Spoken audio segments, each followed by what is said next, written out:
So this here, 1f4, is the bird's opening. And I know a lot of people have no clue what to do against the bird's opening. Well, today I'm going to show you one possible thing that you can do against it. It is called the from Gambit. It's spelt like you would spell from, but it is called from Gambit. And it is e5 in reply. So this is actually a very sharp reply known as the from Gambit. And obviously, like most gambits, he gives up a pawn and gets compensation with quick development and a chance to unsettle the white king in the opening and ruin white's position. So, if he takes, you may be surprised, but d6 is the next move, and white here is up a pawn. Why not just take the next pawn? Well, now the bishop takes, and actually the first checkmate threat occurs. So black here is hoping to play queen to h4 check, and after g3, obviously, bishop takes g3 is going to be checkmate after h takes, and then queen takes, white king can't move. So, just to show you that, if he plays some dumb move, there you go, there's the checkmate. 6 moves. However, most people are not this dumb and will not play this.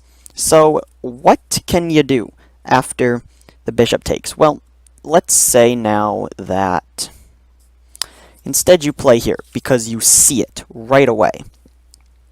g5. Look at that.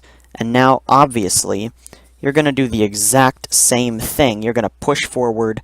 He's going to have to move the knight away. And you're going to do the same thing that you just did, except for your pawn's going to be advanced. So, he has to stop that piece somehow. Obviously, blockading it's not going to work. Pushing a pawn up's not going to work. So, how does he stop it? Well, a seemingly reasonable reply, it seems reasonable, but it's not, is e4. You think quick, you think maybe I could take out that bishop. Well, it just does not work because of the move g4. And then e5. Like you plan, take. He's obviously going to want to take back his bishop. It's obviously why he played it. Queen can now check here. Queen to e4 check, king to f2, and you can already see that white's position is unsettled. Queen check again, force him back to e1, f2 check, king to e2, and now bishop out to g4 is a beautiful checkmate. This is fantastic.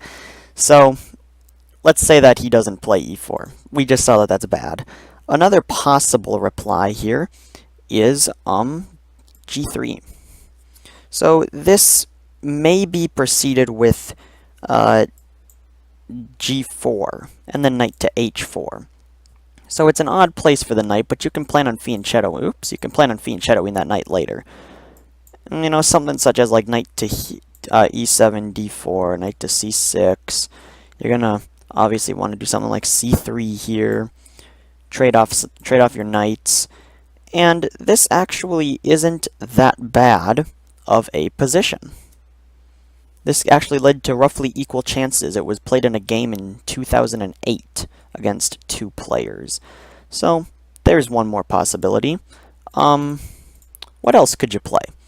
Well, d4 is an option, and again g4. And now, knight to g5 looks pretty good. However, f5, beautiful, going aggressive. So, there's that, and then that continues on with an attack, and obviously this knight is poorly placed. It's gonna get trapped, because it has absolutely 0 mobility. No matter what it does, it's pretty much gonna get trapped if you just simply ignore it. So this is the From's Gambit, or the From Gambit, I guess I should say. It's an interesting gambit. It doesn't really have that much of a risk. You can play it, you can get the compensation for the pawn. As you can see, you can get a nice attack, you get rapid development, and just like the trap against black in the, or for black in the Dutch defense, you can see that white here pushed the f-pawn, didn't really let out any of his pieces. In fact, the only pieces that can move are the knights. And he's going to have to waste time moving his pieces, while black can take advantage of that and play developing moves force some threats, castle, get ready to attack, and start an attack before white is even ready.